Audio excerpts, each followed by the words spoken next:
دوسری چیز جو نماز کے اندر وہ ہے فرائض. جب تک بندے کو فرائض کا ہی علم نہ ہو پھر بندہ نماز کی تکمیل میں وہ مزہ نہیں پا سکتا جو نماز کی تکمیل کے اندر بندے کو مزہ دستیاب ہوتا ہے. بندے کو سکون اور اطمینان جو ملتا ہے جب تک ان فرائض کا علم نہیں ہوگا اس وقت تک وہ بندہ اگر فرائض میں سے کوئی فرض رہ گیا تو اسے پتہ ہی نہیں ہوگا اس کی نماز ہوئی ہے یا نہیں ہوئی. تو اس لیے ان فرائض کو جاننا بھی ضروری ہے. وہ فرائض کیا ہے؟ سب سے پہلا فرض جو ہے وہ ہے قیام، کھڑا ہونا.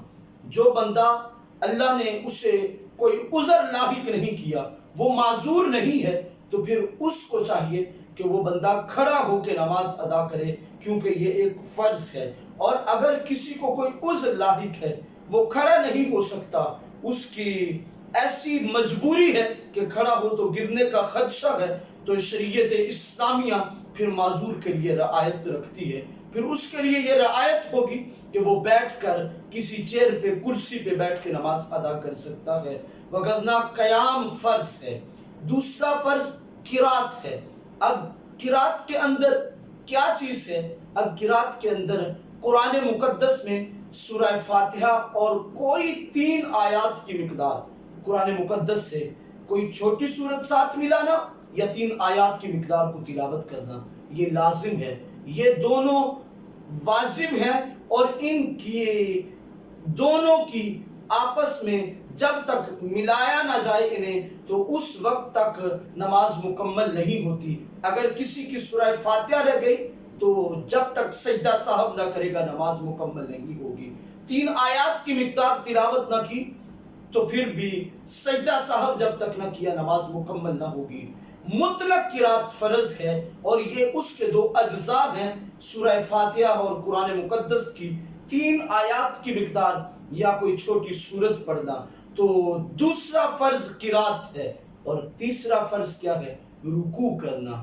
اللہ کے حضور رکوع کی کیفیت میں جھکنا اور اس انداز سے جھکا جائے کہ بندے کی کمر سیدھی ہو اور کمر اور بندے کے سر کا آپس میں موازنہ کیا جائے تو یہ برابر ہو، حتی الوسع یہ کوشش ہونی چاہیے.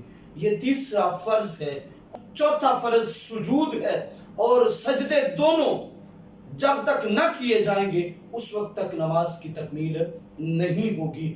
دونوں سجدے کیے جانا، دونوں سجدوں کو اس انداز میں کرنا کہ بندہ اللہ کے حضور اپنی پیشانی کو جھکا رہا ہے تو گردن اس انداز میں رکھے کہ بندے کے بازو زمین سے اٹھے ہوئے ہوں اور بغلوں کے ساتھ اور پیٹ کے ساتھ جڑے ہوئے نہ ہوں، پہلوؤں کے ساتھ کھلے بازو رکھ لیے جائیں تاکہ سجدے کے اندر وہ تسکین کی کیفیت دستیاب ہو سکے. 5واں فرض نماز کے اندر ہے آخری قعدہ جسے کہا جاتا ہے. بندہ جب اللہ کے حضور 2 رکعت نماز ادا کر رہا ہے، 3 رکعت کر رہا ہے یا 4 رکعت نماز ادا کر رہا ہے تو آخر میں جو قعدہ ہوگا وہ فرض ہوگا. اور آخر کے اندر خروج بسنعہ یعنی نماز سے باہر آنا. جب بندہ السلام علیکم ورحمۃ اللہ کے الفاظ کو دہراتا ہے اور نماز سے باہر آتا ہے تو گویا اس طرح یہ 6 شرائط ہوئی اور 6 فرائض ہوئے. جب بندہ ان کی تکمیل کرتا ہے تو پھر بندے کی نماز مکمل ہو جاتی ہے.